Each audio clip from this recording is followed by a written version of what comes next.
प्रभु की महिमा। भगवान ने खुद आकर करवाया भगत कबीर की बेटी की शादी। अनोखी कहानी।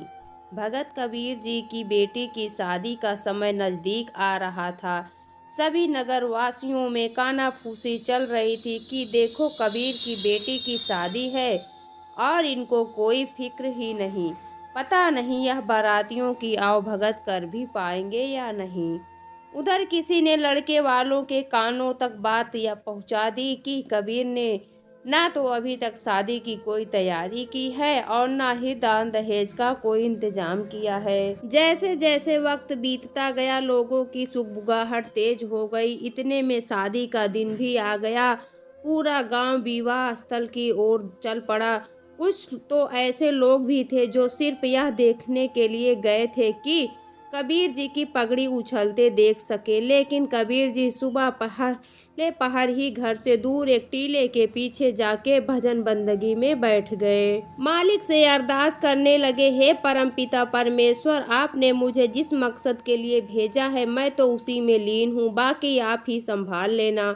कबीर जी के कानों में आवाजें आने शुरू हुई, धन्य है कबीर, धन्य है कबीर। कबीर जी ने आंखें खोलकर देखा कि कुछ लोग गांव वाले वहां से गुजर रहे हैं। कबीर जी ने अपनी 2 साला से मुंह ढका और उनसे पूछा, भाई क्या हुआ, किसी कबीर की बात कर रहे हो क्या, वह जुल्हा?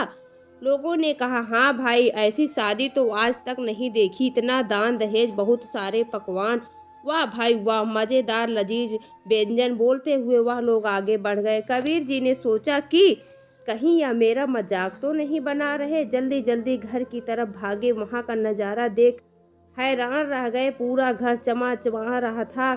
चारों तरफ लोग वाह वाह कर रहे थे। इतने में कबीर जी की बीवी उनके पास आकर बोली, सुबह से शादी की तैयारी में भाग दौड़ कर रहे हो, अब तो कपड़े बदल लो, बेटी की डोली विदा करने का वक्त हो गया है। कबीर जी की आंखों में पानी आ गया और धीरे से बोले, भाग्यवान, मैं सुबह से पहले पहर से ही घर निकल गया था।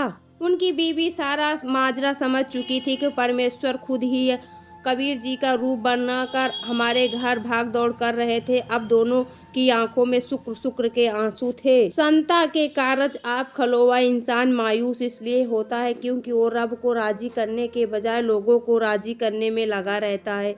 इंसान यह भूल जाता है कि रब राजी तो सब राजी। सिमरन से मत कहो कि मुझे काम है, काम को कहो कि मुझे सिमरन करना है।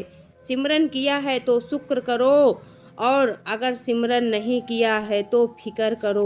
दोस्तों, आपको यह छोटी सी कहानी कैसी लगी कमेंट बॉक्स में ज़रूर बताएं और चैनल को सब्सक्राइब करना ना भूलें। वीडियो देखने के लिए आपका बहुत बहुत धन्यवाद।